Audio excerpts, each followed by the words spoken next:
Baik, pertemuan ini kita membahas tentang klasifikasi lanjutan. Kemarin kita sudah bahas klasifikasi dengan knife Bayer, sekarang kita coba dengan pohon keputusan. Decision tree atau pohon keputusan ini merupakan salah satu metode klasifikasi yang sangat populer dan banyak digunakan. Decision tree ini hasil dari proses perhitungan entropi dan information gain sampai semua atribut pohon memiliki kelas dan tidak bisa lagi dilakukan proses perhitungan. Data yang ada di dalam pohon keputusan ini biasanya dinyatakan dalam bentuk tabel dengan atribut dan record. Atributnya ini dinyatakan untuk suatu parameter, sehingga dibuat kriteria untuk pembentukan pohon. Di sini saya coba menjelaskan ya dari contoh algoritma Han. Di sini ada sebuah table yang terdiri dari record. Ini ada 10 record baris ya, atau 10 baris. Kemudian ada atributnya, yaitu ada pembayaran, status, pendapatan, sama kelas. Nah, data ini disebut dengan data training yang terdiri dari ada atribut, ada recordnya. Dari data ini kita akan coba buat algoritma Han atau decision tree-nya. Dari tabel ini ada 10 record, di mana untuk pembayaran terdiri dari ada 2 atribut, yaitu ada yang nilainya yes dan no. Kemudian untuk atribut status, isinya itu ada single, merit, sama divorce. Kemudian untuk atribut pendapatan di sini berupa numeric. Kemudian untuk kelasnya di sini ada 2 nilai, yaitu no dan yes. Kemudian untuk pohon keputusan algoritma Han, dari contoh ini, tabel yang ini ada 10 record. Kemudian kita coba selesaikan dengan algoritma Han. Pertama, kita membuat simpul dulu dengan namanya DT. Kemudian dari record tadi atau disebut dengan data training, itu ada 10 record. Ada nomor 1 sampai dengan 10. Ini recordnya ya. 1, baris ke-1, baris ke-2, baris ke-3 sampai dengan baris ke-10. Kemudian dari 10 record ini kita kategorikan atau kita kelompokkan berdasarkan kelasnya. Yaitu tadi kelasnya ada kelas yes dan kelas no. Jadi ada 10 record ini, kemudian kita cek kelasnya, mana yang masuk ke dalam kelas yes, kemudian mana yang masuk ke dalam kelas no. Dari data training yang ada, ternyata dari 10 ini ada yang masuk ke kelas yes, ada masuk yang kelas no. Sehingga dari data tersebut kita bisa membuat sebuah decision tree-nya. Nah, karena tadi di dalam kelas ada 2 nilai yes dan no, maka dari data tersebut atau data training ini dilakukan proses splitting dengan salah satu atribut yang ada. Contoh atribut yang digunakan itu tadi adalah yang pertama pembayaran. Ini ya. Jadi ada 10 record. Kemudian kita lihat kelasnya, ada no dan yes. Kemudian kita kelompokkan masing-masing ada no, ada kelas yes. Kemudian karena di sini ada 2 nilai, maka kita lakukan splitting dengan menggunakan atribut yang terdahulu. Yaitu di sini ada atribut pembayaran. Maka di sini untuk pembayaran, untuk yang labelnya yes, yaitu untuk record 147. Ini ya, record 1 yes, kemudian record 4 nilainya yes, kemudian record 7 nilainya yes. Kemudian untuk pembayaran yang nilainya no, di sini ada record 2, 3, 5, 6, 8, 9, 10. Nah, maka sampai di sini untuk decision tree-nya. Nah, ini tidak berhenti di sini karena masih ada melakukan pengecekan untuk record 147 dan 2, 3, 5, 6, 8, 9, 10. Kemudian dari decision tree yang tadi kita lakukan cek kembali dari setiap nilai atribut yes dan no-nya. Misalkan pengecekan atribut dari nilai yes untuk pembayaran. Di sini untuk atribut pembayaran dengan nilai yes, yaitu ada di record 147. Ini record 147. Nah, kemudian dari record 147 ini kita melakukan pengecekan. Kita lihat di kelasnya, apakah di dalam kelasnya ini terdapat 2 nilai atau hanya 1 nilai. Nah, pada saat kita lihat untuk record 1 nilainya yes, maka kelasnya adalah no. Untuk record 4 nilainya yes, maka kelasnya adalah no. Untuk record 7 nilai atribut pembayarnya yes, maka recordnya no. Nah, dari data ini, maka ini dapat disimpulkan bahwa simpul ini dapat digantikan dengan label no. Berarti sini sudah selesai, karena untuk kelasnya tidak ada nilai yang berbeda atau hanya ada 1 nilai. Maka di sini yang tadinya 147 kita tidak bisa lanjutkan lagi karena sudah kelasnya satu jenis yaitu no. Maka ini ditutup atau disimpul. Kemudian kita melihat lagi nih untuk yang nilainya no.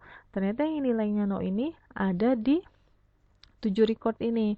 Berarti kita harus mengecek dari 7 record ini. Kita melakukan pengecekan kembali untuk nilai yes-nya.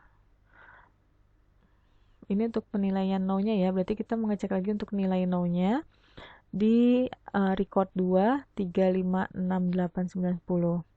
Setelah pengecekan dari record 7 record ini memiliki nilai kelas yang berbeda, yaitu nilai yes dan no. Ternyata dari 7 record ini memiliki 2 nilai kelas yes dan no. Nah, karena ada 2 kelas ini, maka dilakukan splitting lagi atau dibuat lagi pohonnya dari salah satu atribut. Nah, sekarang atribut yang kita gunakan adalah atribut status, karena tadi di sini untuk pembayaran sudah kita gunakan, kemudian kita gunakan lagi adalah atribut status. Dalam data atribut status ini mempunyai 3 nilai, yaitu ada single, merit, sama divorce. Nah, dari 7 record ini kita kelompokkan mana sih yang single, mana yang statusnya merit, dan mana yang statusnya divorce.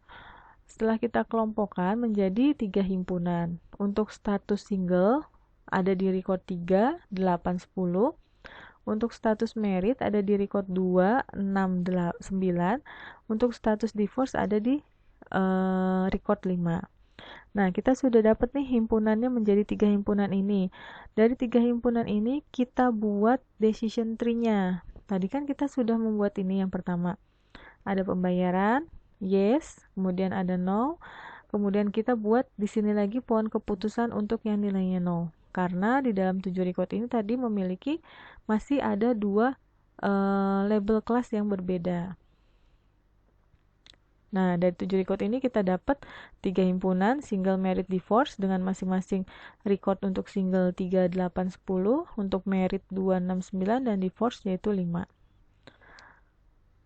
Ini untuk single, kita melakukan pengecekan kembali. Untuk single tadi recordnya 3, 8, 10, kita lihat. Untuk record 3, kelasnya adalah no. Untuk record 8, kelasnya adalah yes. Untuk record 10 kelasnya adalah yes. Berarti untuk status single ini mempunyai 2 nilai kelas, no dan yes. Berarti nanti ini akan dilakukan splitting lagi atau dibuat lagi pohonnya. Nah, untuk yang himpunan kedua, untuk yang statusnya sama dengan merit, ini recordnya ada di 2, 6, 9. Kalau kita melakukan pengecekan, untuk di 2, di sini kelasnya adalah no. Untuk record 6, kelasnya adalah no. Untuk record 9, kelasnya adalah no. Maka kalau kita lihat di sini tinggal satu kelas yaitu no, ini tentunya bisa disimpulkan atau ditutup, tidak ada pohon lagi. Kemudian untuk status divorce, ini ada di record 5, yaitu kelasnya adalah yes. Ini juga sama, berarti kelasnya hanya dari himpunan ini hanya ada satu kelas. Berarti nanti juga akan disimpulkan atau ditutup notnya. Kemudian dari himpunan 269 tadi menghasilkan satu kelas yaitu no. Ini 269. Kemudian dari himpunan 5 menghasilkan satu kelas yaitu yes. Maka keduanya dijadikan simpul atau ditutup ya. Jadi gini, yang pertama tadi atribut pembayaran ada yes dan no. yes-nya di sini tadi ada 147 karena kelasnya dilihat dari label kelas hanya ada 1, 0, maka langsung ditutup simpulnya. Kemudian di sini untuk pembayarannya no, tadi di sini ada 7 record. Karena di label kelasnya ada 2 nilai yaitu yes dan no, maka dilakukan splitting lagi menggunakan atribut, yaitu atributnya status. Nah, dari atribut status ini tadi ini ya, didapat 3 himpunan, yaitu untuk single 3, 8, 10, untuk merit 2, 6, 9, untuk divorce yaitu 5. Setelah pengecekan, untuk merit dan divorce ini hanya ada satu label kelas, no, dan untuk divorce-nya yaitu yes. Nah, maka karena hanya ada satu kelas, ini harus dijadikan simpul. Maka hasilnya seperti ini. Jadi sudah ditutup. Hasilnya adalah no, di sini ada hasilnya adalah yes. Jadi tidak dilakukan splitting lagi. Nah, dari tabel pohon keputusan ini ternyata masih ada kelas yang bernilai 2, 3, 8, 10. Maka ini dibuat pohon keputusan lagi. Nah, caranya gimana? Kita cari lagi nih. Kita lakukan splitting lagi dengan menentukan atribut, yaitu atributnya sekarang adalah pendapatan. Pendapatan bernilai numerik, sehingga diperlukan proses diskritisasi untuk merubah atribut menjadi kategorikal. Misalnya, karena tadi di sini untuk pendapatannya ini ya, berupa numerik 125, 100, 70, 95, 60 dan seterusnya, maka pada saat membuat pohon keputusan kita jadikan diskritisasi untuk merubah atribut menjadi kategorikal. Jadi untuk pendapatan kita kategorikan menjadi 2, yaitu lebih kecil sama dengan 80 dan lebih besar 80. Nah, dari kriteria ini dimasukkan ke dalam himpunan yang tadi, yaitu himpunan 3, 8, 10. Didapatlah 2 himpunan, yaitu pendapatan yang lebih kecil sama dengan 80, ini ada di record ketiga. Kemudian yang pendapatannya lebih besar sama dengan 80, ini adanya di record 8 sama 10. Oke, berarti dari tadi ini status di sini untuk single ada 3, 8, 10, terus kita buat lagi decision tree-nya. Di sini harusnya ada nomor 3 yang kurang dari 80, kemudian di sini ada lebih besar 80, ada 8 dan 10. Nah, di sini harusnya kita melakukan pengecekan lagi untuk poin untuk record ketiga. Hasilnya adalah ini untuk record ketiga, statusnya atau labelnya no, maka di sini hanya ada satu nilai label, maka di sini langsung ditutup no. Nah, sekarang kita mengecekkan lagi di sini untuk record 8 dan 10.